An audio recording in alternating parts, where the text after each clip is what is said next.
Hi friends, this is dietitian Nisha Gupta. Welcome to my channel Heal Life.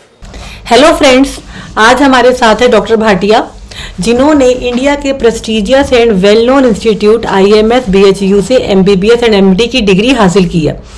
वे पिछले 25 सालों से diabetes व उससे संबंधित बीमारियों को डील कर रहे हैं। वे इससे पहले राम मनोहर लोहिया वे गंगाराम हॉस्पिटल में भी काम कर चुके हैं। तो आज हम उनसे डायबिटीज़ के बारे में जानकारी हासिल करते हैं कि डायबिटीज़ में क्या क्या प्रॉब्लम्स आ सकती हैं। हेलो डॉक्टर, कैसे हैं आप? नमस्कार मित्रों। नमस्कार जी। तो डॉक्टर आज आप कुछ प्रकाश डालेंगे डायबिटीज़ से रिलेटेड प्रॉब्लम्स के लिए। तो एक मेरा क्वेश्चन ये था कि डायबिटीज़ और नॉन डायबिटीज़ पेशेंट, जैसे दोनों तरीके के पेशेंट्स होते हैं, नॉन डायबिटिक लोग भी होते हैं और डायबिटिक लोग भी होते हैं। तो हार्ट की प्रॉब्लम किनको ज्यादा होने का रहता है, कि डायबिटीज में ज्यादा रहता है कि उनको ज्यादा प्रॉब्लम्स हो सकती हैं? यस, बिल्कुल सही कह रहे हैं आप कि हार्ट की जो समस्या है डायबिटिक्स में in comparison to non diabetic, बहुत सी स्टडीज आई हैं, उस पर देखा गया है कि डायबिटीज में हार्ट की समस्या ज्यादा होती है। अब नेक्स्ट क्वेश्चन आता है कि क्यों होती है, बेसिकली कि डायबिटीज में क्यों ज्यादा होती है, राइट?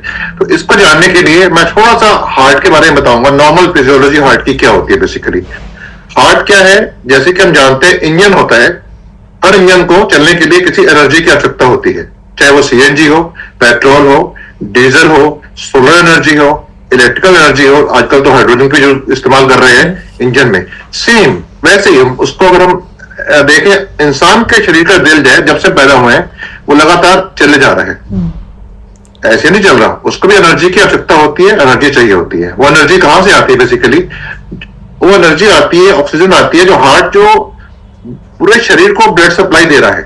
तो जो हार्ट की दीवार है उसको ब्लड सप्लाई चाहिए, क्योंकि हार्ट को काम करना है, 24 घंटे इंजन चलना है ये वाला।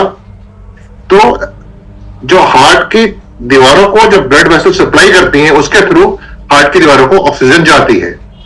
अब नेक्स्ट क्वेश्चन ये आता है कि डायबिटीज में हार्ट की समस्या ज्यादा क्यों होती है? अगर हार्ट की दीवारों को खून का दौरा कम हो जाएगा तो डेफिनेटली ऑब्वियस सी बात है कि हार्ट ढंग से काम नहीं कर पाएगा। अब डायबिटीज में बेसिकली होता क्या है कि लगातार शुगर के लेवल हाई है, इंसुलिन ढंग से काम नहीं कर रहा ब्लड के अंदर, शुगर लेवल हाई है, इंसुलिन है ही नहीं बॉडी के अंदर। इंसुलिन एक हार्मोन है बेसिकली जो शुगर लेवल्स को कंट्रोल करता है। जब शुगर के लेवल्स परसिस्टेंटली लंबे समय तक हाई रहेंगे तो जो पर्टिकुलर खून की नस हार्ट की दीवार को सप्लाई कर रही है ब्लड, उस नस की जो अंदर लेयर होती है उसको कहते हैं एंडोथेलियम, कहते हैं मेडिकल लैंग्वेज में, वो डैमेज हो जाती है। जब वो डैमेज होती है तो साथ में क्या होता है, डायबिटीज के बारे में एक बात है कि डायबिटीज कभी भी अकेले नहीं आती है, अपने साथ पूरी बारात लेके आती है। बारात इन द सेंस कि साथ में मोटापा भी होता है, कोलेस्ट्रॉल भी हाई होगा, थायराइड की समस्याएं भी होंगी, ब्लड के अंदर कुछ ऐसे रेडिकल्स भी होंगे जो अटैक करते हैं। जब वो रेडिकल्स अटैक करते हैं खून की नसों के ऊपर, तो क्या होता है कि खून जम जाता है। जब खून जम जाता है तो हार्ट की जो आर्टरी होते हैं, हम सुना होगा कि एंजियोग्राफी करी, 50% ब्लॉक है, 80% ब्लॉक है। तो होता क्या है, वो ब्लॉक हो जाता है। कई बार नसों में एक जगह ब्लॉक होता है, कई बार 4 जगह पे, कई बार 2 जगह पे, तो अकॉर्डिंगली उसके हिसाब से ब्लॉक को खोलना पड़ता है। ये तो होगी फिजिकल की बात की, जो खून का दौरा हार्ट को हो रहा है। इसके अलावा 2 सर्किट चल रहे हैं, एक हार्ट को इलेक्ट्रिकल करंट भी जा रहा है, तो वो करंट के बारे में अभी हम बात करेंगे नेक्स्ट कुछ समय में। तो बेसिकली मेन कारण यही होता है कि लगातार persistent high sugar levels, blood vessel का डैमेज हो जाना, और डैमेज होने की वजह से खून की नसों के अंदर ब्लड का जमा हो जाना और उसको ब्लॉक कर देना। मतलब डायबिटीज यदि है तो यानी हमें थोड़ा सा ध्यान रखना चाहिए कि हमें हार्ट प्रॉब्लम हो सकती है। तो ज्यादा होती है, ज्यादा होती है, ज्यादा होती है as compare to non diabetic. तो बता, ऐसा नहीं है कि मुझे डायबिटीज ही तो है, क्या हो गया, ऐसा कुछ नहीं है, हार्ट प्रॉब्लम हो सकती है। तो क्या क्या साइन होते हैं कि जिससे ये पता चले कि किसी को हार्ट प्रॉब्लम हो रही है? यस, बेसिकली जब किसी का वो कौन सा पेशेंट है जिसको कि हार्ट की समस्या हो सकती है, पहले हम ये आइडेंटिफाई करें क्या क्या रिस्क फैक्टर है, वो कौन सा पेशेंट हो सकता है। ज्यादा देखा गया कि जो डायबिटिक होते हैं वो तो वही की बात कि उनको हार्ट की समस्या ज्यादा होती है। उसके अलावा स्मोकर्स, या जो डाइट का अपना खाने पीने का ध्यान नहीं रखते हैं, या जिनका सेडेंटरी लाइफ स्टाइल है, या लाइफ में स्ट्रेस बहुत है, या ढंग से सो नहीं पाते हैं, या ओवर एक्सपोजर टू रेडिएशन है, ऐसे लोगों में हार्ट की समस्या, हार्ट अटैक ज्यादा देखे गए हैं। अब हार्ट अटैक के सिम्टम्स क्या है, कैसे मालूम हो किसी को हार्ट अटैक हो रहा है? एक फीलिंग होती है टाइटनेस, चेस्ट में टाइटनेस की फीलिंग होती है, जैसे कोई अंदर से दबा रहा है, या जो बीच की हड्डी है उसको पीछे से खींच रहा है, चक्कू मार रहा है, स्टेबिंग की फीलिंग होती है, या सांस लेने में दिक्कत हो सकती है, घबराहट हो सकती है। और ये वाला पर्टिकुलर चेस्ट पेन है, ये दोनों बाजुओं में जा सकता है, मोस्टली लेफ्ट में जाता है पर दोनों में भी जा सकता है, और जबड़े को भी जा सकता है, बैक में जा सकता है, या कई बार क्या होता है कि चेस्ट पेन नहीं होती है, केवल हाथ में दर्द होती है, लेफ्ट अपर लिम में, जिसको लोग सोचते हैं कि ठीक है ये तो मस्कुलर पेन होगा, वो मस्कुलर पेन नहीं होती, हमें अलर्ट हो जाना चाहिए। कई बार ऐसा भी होता है, ये टिपिकल सिम्टम इसको कहते हैं, कि वो टिपिकल प्रेजेंटेशन नहीं है, दर्द केवल लेफ्ट साइड के जो बाजू है उसकी उंगलियों में दर्द हो रहा है, वो भी कई बार हार्ट की प्रॉब्लम हो सकती है, या बेसिकली घबराहट हो सकती है, वॉमिटिंग्स हो सकती है। तो इस तरह से अगर हो रहा है किसी पेशेंट को, स्पेशली उस पेशेंट को जिसके पास रिस्क फैक्टर ऑलरेडी पॉजिटिव है, या स्मोकर है, या फैमिली हिस्ट्री पॉजिटिव है, या ओबीज है, या कोलेस्ट्रॉल के लेवल्स हाई हैं, तो उनमें हमें ज्यादा अलर्ट रहने की जरूरत है। ये सब सिम्टम्स होते हैं हार्ट अटैक के बेसिकली। या फिर जैसे किसी को एसिडिटी भी ज्यादा रहती है तो भी ये होता है कि थोड़ा सा डिस्पेप्सिया जिसे कहते हैं, एसिडिटी का सिम्टम भी हार्ट का सिम्टम हो सकता है। मोस्टली ये कंफ्यूज किया जाता है कि लोग सोचते हैं कि एसिडिटी होता है, अल्टीमेटली वो हार्ट की प्रॉब्लम है। डॉक्टर साइलेंट हार्ट अटैक क्या होता है? हाँ, मैंने अपने फर्स्ट क्वेश्चन में बताया था कि एक तो फिजिकल सर्किट हो गया, ब्लड वेसल जा रहे हैं हार्ट के अंदर, इसके अलावा एक इलेक्ट्रिकल करंट भी चल रहा है हार्ट के अंदर, जो हमारे ब्रेन से कनेक्ट कर रहा है। ब्रेन से ये मान लीजिए कुछ तारें निकल रही हैं और शरीर के हर अंग में जा रही हैं वो, और उस तारों में से करंट बहता है, उसे कहते हैं न्यूरोलॉजिकल सर्किट। सेम ऐसा ही सर्किट हार्ट को भी जा रहा है। और जब हार्ट चेस्ट पेन होता है, चेस्ट पेन की फीलिंग ब्रेन में कैसे जाती है, माइंड में कैसे जाती है, उन तारों के थ्रू जाती है। अच्छा। पर अगर वो तारें डैमेज हो जाएंगी, उन तारों में कंडक्शन करंट जाएगा ही नहीं, तो हार्ट अटैक तो हो रहा होगा लेकिन चेस्ट पेन की फीलिंग नहीं होगी। तो इसको कहते हैं साइलेंट हार्ट अटैक। अब साइलेंट हार्ट अटैक का सबसे बड़ा जो चैलेंज है वो हम लोगों के लिए या सबके लिए बेसिकली ये है कि उसको डायग्नोस कैसे करें। तो typical symptom of chest pain होता तो उसमें ना हो, पर हमें डायबिटिक पेशेंट्स में अगर उसको इस तरह के ऑटोनोमिक, इसको कहते हैं ऑटोनोमिक न्यूरोपैथी, ऐसा देखा गया है कि 2/3 पेशेंट्स में अराउंड अबाउट 66% पेशेंट जो होते हैं डायबिटीज के, उनको न्यूरोपैथी होती है। अब न्यूरोपैथी के क्या सिम्टम्स हैं, जैसे पैरों में सुन्न हो जाना, ये तो नॉर्मल न्यूरोपैथी, ये तो सुनने में आता है। एक होती है ऑटोनोमिक न्यूरोपैथी। ऑटोनोमिक न्यूरोपैथी मतलब कि जो शरीर के अंग, अंदर के अंग है, उनको जो नसें सप्लाई हो रही है करंट वाली, उसमें डिफेक्ट आ गया, उसको कहते हैं ऑटोनोमिक न्यूरोपैथी। इसके सिम्टम्स क्या है, जैसे कि यूरिन को कंट्रोल ना कर पाना, ड्रिबलिंग ऑफ यूरिन, ब्लैडर पूरी तरह से खाली ना कर पाना, मेल्स में इरेक्टाइल डिसफंक्शन का होना। सॉरी, मेल्स में से देखा गया है कि इरेक्टाइल डिसफंक्शन जब होता है तो एक साइन है ये हार्ट का, ये कुछ समय पहले ही इन्फॉर्म करता है कि इसको जाके आगे जाके हार्ट अटैक हो सकता है फ्यूचर में जाके। ओके। तो इसमें क्या, अगर पेशेंट को ऑलरेडी इनकॉन्टिनेंस है, यूरिनरी इनकॉन्टिनेंस है, या क्रॉनिक कॉन्स्टिपेशन है, तो ये सब साइंस हैं ऑटोनोमिक न्यूरोपैथी के।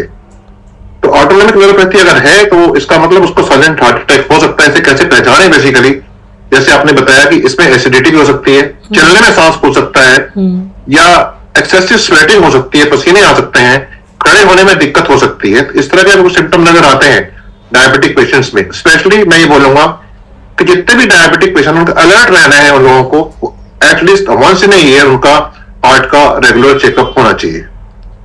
बिल्कुल सही बात बोली आपने कि जैसे हार्ट हमारे लिए 24 आवर्स काम करता है, तो हम भी हार्ट के लिए 1 घंटा तो काम कर ही सकते हैं। बिल्कुल ठीक बात है ये। यस यस जी। डॉक्टर साहब, डायबिटीज के पेशेंट को हार्ट की प्रॉब्लम ना हो तो इसके लिए वो क्या करे?